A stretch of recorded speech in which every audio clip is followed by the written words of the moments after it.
नमस्कार दोस्तों, only एसकेएमयू YouTube channel में आप सभी का स्वागत है। और आज के इस वीडियो में बात करेंगे एसकेएमयू यूजी सेमेस्टर 5 जो कि सेशन है आप लोग का 2022 से 26।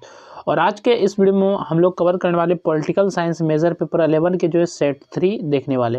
तो इसके पहले मैंने जो है सेट 1 और सेट 2 का वीडियो बना दिया। अगर आपने उन दो वीडियो को नहीं देखा है तो आप हमारे चैनल से जाके देख सकते हैं, या फिर इसी वीडियो के डिस्क्रिप्शन में आपको प्लेलिस्ट का लिंक मिलेगा, तो वहाँ से जाके आप उस वीडियो को सीक्वेंस में फॉलो कर सकते हैं। तो चलिए सबसे पहले हम लोग जो है ग्रुप ए के वेरी शॉर्ट क्वेश्चन पे चलते हैं। तो पहला जो वेरी शॉर्ट क्वेश्चन है, व्हाट इज लिबरल नेशनलिज्म? उदार राष्ट्रवाद क्या है? तो उदार राष्ट्रवाद वह विचारधारा है जो राष्ट्रीय एकता को स्वतंत्रता, समानता, लोकतंत्र और नागरिक अधिकारों के सिद्धांतों से जोड़ती है। तो ये आपका जो उदार राष्ट्रवाद है। नेक्स्ट आपका क्वेश्चन है, define neo liberalism in one line. एक पंक्ति में नव उदारवाद की परिभाषा दीजिए। तो नव उदारवाद वह आर्थिक विचारधारा है जो मुक्त बाजार, निजीकरण, वैश्वीकरण और राज्य के सीमित हस्तक्षेप पर जोर देती है। नेक्स्ट आपका क्वेश्चन है, who developed the concept of historical materialism? ऐतिहासिक भौतिकवाद की अवधारणा किसने विकसित की? तो ऐतिहासिक भौतिकवाद की अवधारणा कार्ल मार्क्स ने विकसित की, जिसे बाद में फ्रेडरिक एंगल्स ने भी विस्तार से स्पष्ट किया। नेक्स्ट आपका क्वेश्चन है, व्हाट इज रेडिकल फेमिनिज्म? उग्र नारीवाद क्या है? तो उग्र नारीवाद वह विचारधारा है जो पितृसत्तात्मक व्यवस्था को महिलाओं के शोषण का मूल कारण मानकर मूलभूत सामाजिक परिवर्तन की मांग करती है। नेक्स्ट आपका क्वेश्चन है, what is meant by post modern critique of power? शक्ति की उत्तर आधुनिक आलोचना से क्या अभिप्राय है? तो शक्ति की उत्तर आधुनिक आलोचना से अभिप्राय है कि सत्ता ज्ञान और सत्य को नियंत्रित करती है तथा समाज में प्रभुत्व स्थापित करती है।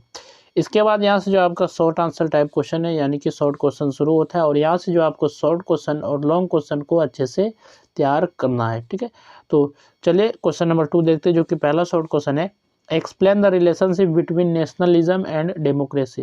राष्ट्रवाद और लोकतंत्र के संबंध को स्पष्ट कीजिए। तो इन दोनों में क्या संबंध है, ये चीज़ें आपको स्पष्ट करना है। तो पहला मतलब इसका आंसर जो है, उत्तर जो है, राष्ट्रवाद और लोकतंत्र दोनों आधुनिक राजनीतिक विचारधाराएं हैं और दोनों के बीच गहरा संबंध है। राष्ट्रवाद लोगों में राष्ट्रीय एकता, समान पहचान और स्वतंत्रता की भावना उत्पन्न करता है, जबकि लोकतंत्र जनसत्ता और जनता की भागीदारी पर आधारित शासन व्यवस्था है। जब किसी देश के लोग स्वयं को एक राष्ट्र के रूप में पहचानते हैं, तब वे अपने शासन में भाग लेने का अधिकार भी चाहते हैं, और इसी भावना से लोकतंत्र को बल मिलता है। राष्ट्रवाद लोकतंत्र को इसलिए मजबूत करता है क्योंकि यह जनता को एकजुट करता है और उन्हें समान अधिकारों की मांग करने के लिए प्रेरित करता है। राष्ट्रीय एकता के आधार पर नागरिक मतदान, प्रतिनिधित्व और कानून के समक्ष समानता की मांग करते हैं। फ्रांसीसी क्रांति के दौरान राष्ट्रवाद और लोकतंत्र दोनों साथ साथ विकसित हुए, जहाँ जनता ने राजशाही के विरुद्ध संघर्ष कर जनसत्ता स्थापित की। हालांकि यदि राष्ट्रवाद उग्र रूप ले लेता है तो वह लोकतंत्र के लिए खतरा भी बन सकता है। अत्यधिक राष्ट्रवाद कभी कभी अल्पसंख्यकों के अधिकारों की अनदेखी कर सकता है। इसलिए संतुलित राष्ट्रवाद लोकतांत्रिक मूल्यों के साथ मिलकर समाज में स्थिरता और प्रगति लाता है। नेक्स्ट आपका क्वेश्चन है, जो कि शॉर्ट क्वेश्चन है, right A short note on neo Marxism. नव मार्क्सवाद पर संक्षिप्त टिप्पणी लिखिए। तो नव मार्क्सवाद मार्क्सवाद का एक आधुनिक रूप है जिसका विकास 20वीं शताब्दी में हुआ। यह विचारधारा पारंपरिक मार्क्सवाद के सिद्धांतों को स्वीकार करते हुए उनमें समयानुसार परिवर्तन करती है। नव मार्क्सवाद का उद्देश्य समाज, राजनीति और संस्कृति को अधिक व्यापक दृष्टिकोण से समझना है। पारंपरिक मार्क्सवाद मुख्य रूप से आर्थिक आधार और वर्ग संघर्ष पर जोर देता था, लेकिन नव मार्क्सवाद ने संस्कृति, शिक्षा, मीडिया और विचारधाराओं को भी महत्व दिया। नव मार्क्सवादी विचारकों का मानना है कि शोषण केवल आर्थिक क्षेत्र तक सीमित नहीं है, बल्कि सांस्कृतिक और वैचारिक स्तर पर भी होता है। नव मार्क्सवाद में फ्रैंकफर्ट स्कूल के विचारकों ने महत्वपूर्ण भूमिका निभाई। उन्होंने बताया कि आधुनिक पूंजीवाद समाज में मीडिया और शिक्षा के माध्यम से लोगों की सोच को प्रभावित किया जाता है।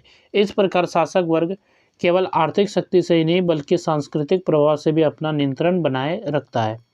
नव मार्क्सवाद वर्ग संघर्ष की अवधारणा को स्वीकार करता है, लेकिन वह सामाजिक असमानता के अन्य रूप जैसे नस्ल, लिंग और संस्कृति को भी महत्व देता है। यह विचारधारा आधुनिक समाज की जटिलताओं को समझने का प्रयास करती है और पारंपरिक मार्क्सवाद की सीमाओं को दूर करने का प्रयास करती है। यहाँ से जो आपका ग्रुप भी शुरू होता है, जिसमें कि लॉन्ग आंसर टाइप क्वेश्चन पूछे जाते हैं, यानी कि लॉन्ग क्वेश्चन पूछे जाते हैं। और क्वेश्चन नंबर 4 जो कि आपका लॉन्ग क्वेश्चन है, discuss nationalism in colonial and post colonial context. औपनिवेशिक एवं उत्तर औपनिवेशिक संदर्भ में राष्ट्रवाद की चर्चा कीजिए। तो औपनिवेशिक और उत्तर औपनिवेशिक संदर्भ में राष्ट्रवाद का विकास विशेष परिस्थितियों में हुआ। औपनिवेशिक काल में एशिया, अफ्रीका और लैटिन अमेरिका के अनेक देश यूरोपीय शक्तियों के अधीन थे और इन देशों के लोगों को राजनीतिक अधिकारों से वंचित रखा गया और उनकी आर्थिक संसाधनों का शोषण किया गया। ऐसी स्थिति में राष्ट्रवाद एक जागरूकता और प्रतिरोध की भावना के रूप में उभरा। औपनिवेशिक राष्ट्रवाद का मुख्य उद्देश्य विदेशी शासन से मुक्ति प्राप्त करना था। इस दौर में राष्ट्रवाद ने लोगों को एकजुट किया और उन्हें अपनी साझा पहचान का बोध कराया। भाषा, संस्कृति, इतिहास और परंपराओं के आधार पर राष्ट्रीय चेतना का विकास हुआ। भारत में स्वतंत्रता आंदोलन, अफ्रीका में उपनिवेश विरोधी संघर्ष और एशिया के अन्य देशों के राष्ट्र आंदोलन इसके प्रमुख उदाहरण हैं। इस राष्ट्रवाद ने आत्मनिर्णय और स्वाधीनता के अधिकार को महत्व दिया। औपनिवेशिक राष्ट्रवाद केवल राजनीतिक स्वतंत्रता तक सीमित नहीं था, बल्कि यह सांस्कृतिक पुनर्जागरण से भी जुड़ा था। लोगों ने अपनी भाषा, साहित्य और परंपराओं को पुनर्जीवित करने का प्रयास किया। इससे राष्ट्रीय गौरव की भावना मजबूत हुई। उत्तर औपनिवेशिक संदर्भ में राष्ट्रवाद का स्वरूप कुछ बदल गया। स्वतंत्रता प्राप्ति के बाद राष्ट्र निर्माण की प्रक्रिया शुरू हुई। नए देशों के सामने एकता बनाए रखना, आर्थिक विकास करना और लोकतांत्रिक संस्थाओं को मजबूत करना जैसी चुनौतियां थी। उत्तर औपनिवेशिक राष्ट्रवाद ने राष्ट्रीय एकता, विकास और सामाजिक न्याय पर बल दिया। हालांकि कई देशों में जातीय और क्षेत्रीय असमानताओं के कारण राष्ट्रवाद के भीतर ही तनाव उत्पन्न हुए। कुछ स्थानों पर सांस्कृतिक राष्ट्रवाद और पहचान की राजनीति ने नई चुनौतियां पैदा की।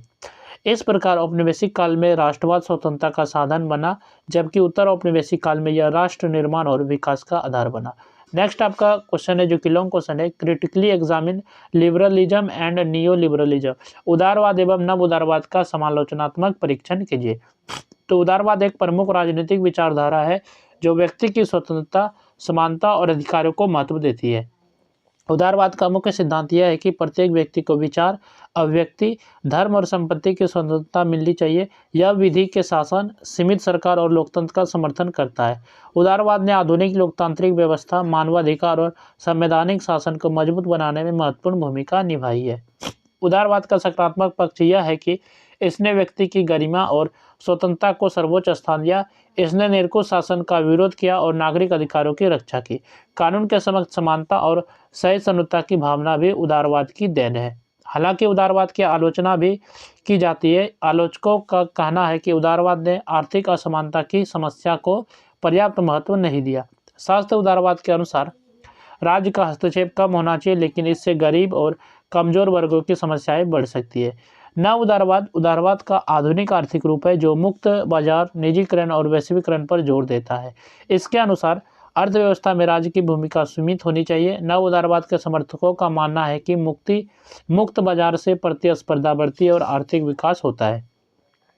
नव उदारवाद का सकारात्मक पक्ष यह है कि इससे व्यापार और निवेश में वृद्धि हुई तथा कई देशों में आर्थिक विकास हुआ, लेकिन इसकी भी आलोचना होती है। आलोचकों का कहना है कि नव उदारवादी नीतियों से आर्थिक असमानता बढ़ी है और गरीब वर्ग को पर्याप्त लाभ नहीं मिला। सार्वजनिक सेवाओं के निजीकरण से शिक्षा और स्वास्थ्य महंगे हो गए हैं। इस प्रकार उदारवाद और नव उदारवाद दोनों ने आधुनिक समाज को प्रभावित किया, लेकिन इनकी सीमाएं और चुनौतियां भी सामने आई है। नेक्स्ट आपका लॉन्ग क्वेश्चन है, explain Marxist theory of revolution and state. मार्क्सवादी क्रांति एवं राज्य सिद्धांत की व्याख्या कीजिए। ये क्वेश्चन नंबर 6 है। नेक्स्ट आपका क्वेश्चन है question number 7, defined feminism and discuss Marxist and socialist feminism. नारीवाद की परिभाषा दीजिए तथा मार्क्सवादी एवं समाजवादी नारीवाद की चर्चा कीजिए। ये क्वेश्चन नंबर 7 है। नेक्स्ट आपका क्वेश्चन है, explain post modernism and its view on knowledge and identity. उत्तर आधुनिकतावाद की व्याख्या कीजिए तथा ज्ञान एवं पहचान पर उसके विचारों की चर्चा कीजिए। नेक्स्ट आपका क्वेश्चन है, क्रिटिकली एग्जामिन नेशनलिज्म। राष्ट्रवाद का समालोचनात्मक परीक्षण कीजिए। ये क्वेश्चन नंबर 9 है।